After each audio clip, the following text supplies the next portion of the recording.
हे रामचंद्र कह गए सिया से, ऐसा कल युग आएगा।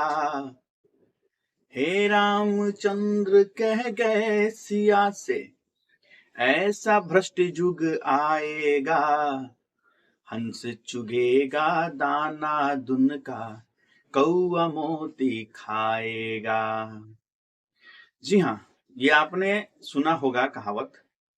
और आज के परिप्रेक्ष्य में यह कहावत जो है वह एकदम सटीक बैठता है, क्योंकि आप देख रहे हैं कि बिहार में बीपीएससी का एग्जाम चल रहा है, यानी कि बीपीएससी के द्वारा शिक्षकों की भर्ती की जा रही है। केवल शिक्षकों को आप नहीं कह सकते हैं, क्वालिटी टीचर की भर्ती की जा रही है।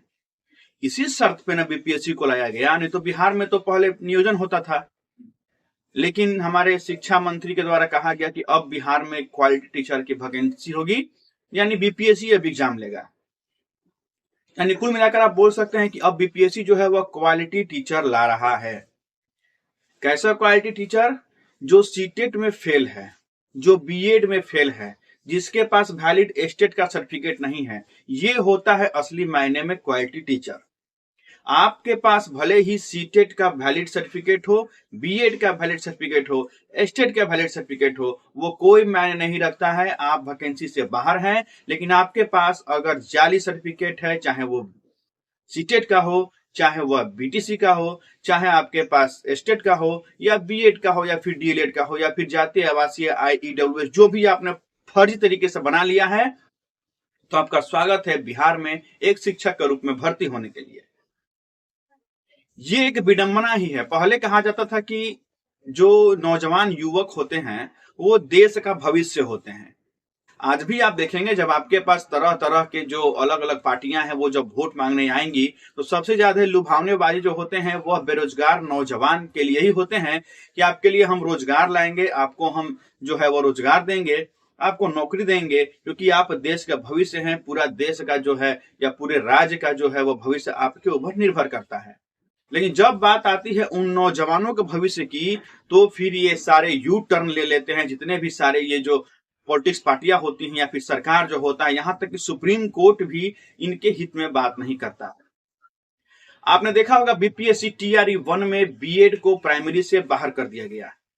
वहीं आप देख रहे हैं कि बीपीएससी टीआरई 2 में एनआईओएस डीएलएड को अनवैलिड कर दिया गया, यानी कि बाहर कर दिया गया।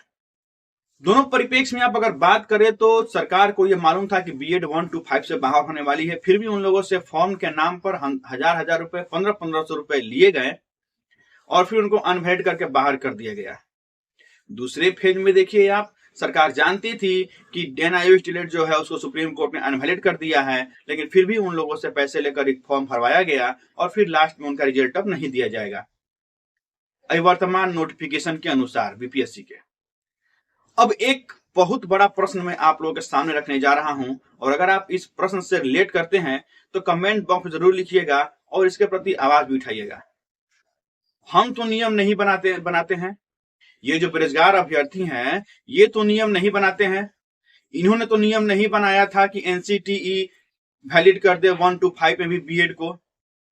उसके बाद कम से कम लाखों लड़कों ने बीएड का एग्जाम दिया, ये सोचकर कि जिनका सब्जेक्ट कॉम्बिनेशन नहीं बन रहा था 9, 10, 11, 12 के लिए, वो ये सोचे कि चलो भाई हम कम से कम प्राइमरी और अपर में तो पढ़ा सकते हैं बीएड करके, क्योंकि प्राइमरी में एनसीटी ने बीएड को वैलिड कर दिया।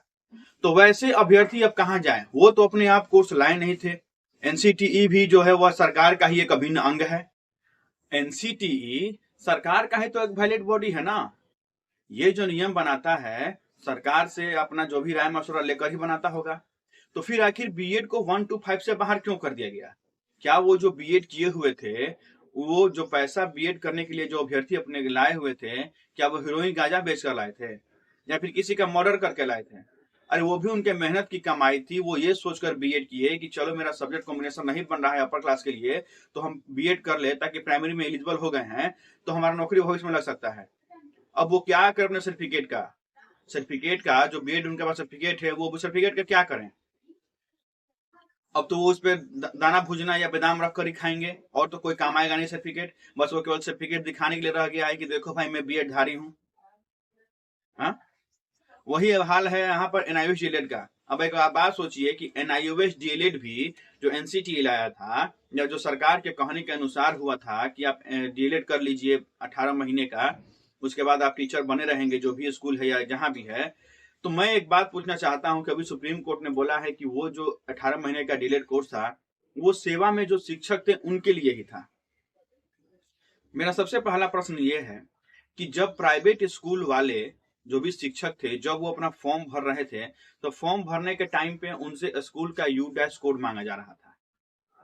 जब सरकार के पास इतना सारा डाटा गया, क्योंकि सरकार जानती है कि उसके पास कितने सरकारी या फिर जो भी गवर्नमेंट स्कूल हैं और उनमें कितने शिक्षक हैं, सारा का सारा डाटा गवर्नमेंट के पास है।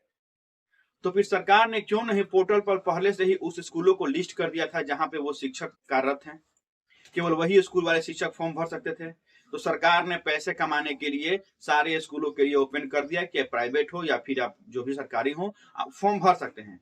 क्योंकि नोटिफिकेशन में यह भी नहीं लिखा था कि केवल सरकारी विद्यालयों में पढ़ाने वाले टीचर जो हैं वह केवल डीएलएड करेंगे, प्राइवेट वाले नहीं करेंगे। तो ये सरकार नहीं बोलेगी, ये एनसीटी नहीं बोलेगा। जो भी प्राइवेट वाले अभ्यर्थी थे जो प्राइवेट स्कूल में पढ़ाते थे, उन्होंने भी अपना ऑनलाइन कर दिया अपने स्कूल का U- कोड लेकर। तो सरकार पहले ही ये कर देती कि वो ऑनलाइन जो भी पोर्टल था उस पर प्राइवेट स्कूलों को वो लिस्ट ही नहीं करती। वो सीधे जितने गवर्नमेंट स्कूल थे पूरे भारत भर में उन्हीं को लिस्टेड करती, उन्हीं में से चूज करके और जो भी टीचर हैं वो अपना फॉर्म भरते। लेकिन नहीं, सरकार ऐसा नहीं करेगी क्योंकि सरकार को पैसे चाहिए थे।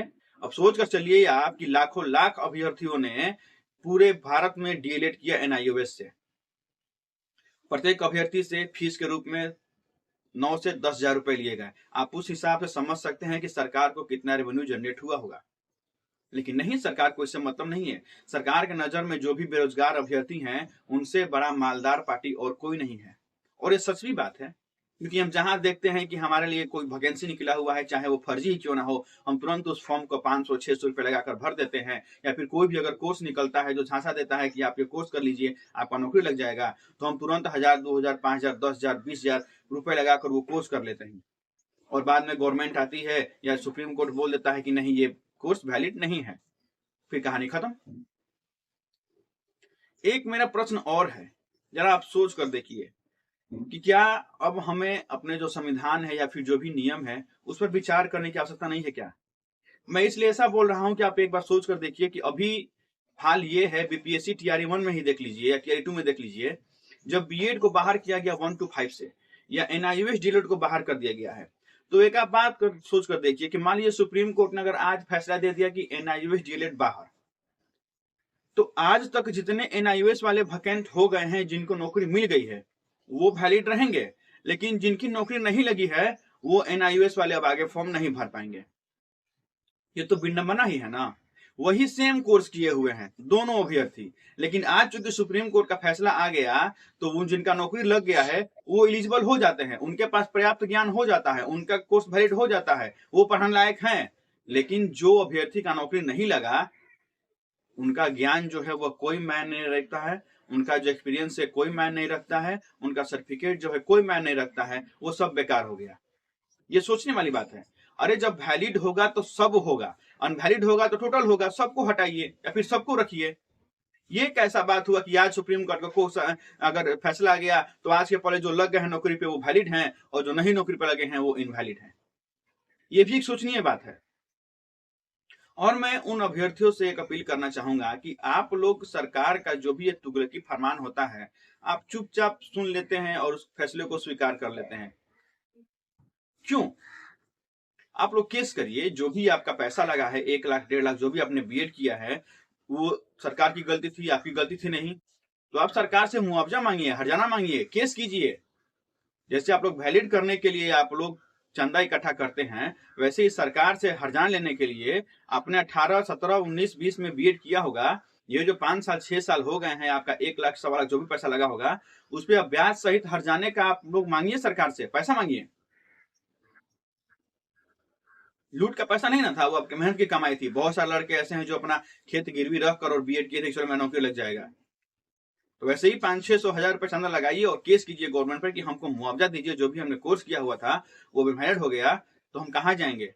अब जुर्माना मांगिए सरकार से, आपका हक बनता है, मांगिए। तो ये है हमारे सरकार की नीति। इसलिए मैंने कहा था कि रामचंद्र कह गए सिया से ऐसा कलयुग आएगा कि हंस चुगेगा दाना दुनका, कौवा मोती खाएगा। आज के परिप्रेक्ष्य में यही है। जो भी इनवैलिड सर्टिफिकेट लेकर जा रहे हैं उनका नौकरी धड़-धड़ लग जा रहा है, और जो वैलिड सर्टिफिकेट लेकर बैठे हुए हैं वो झक मार रहे हैं, उनका नौकरी नहीं लगेगा।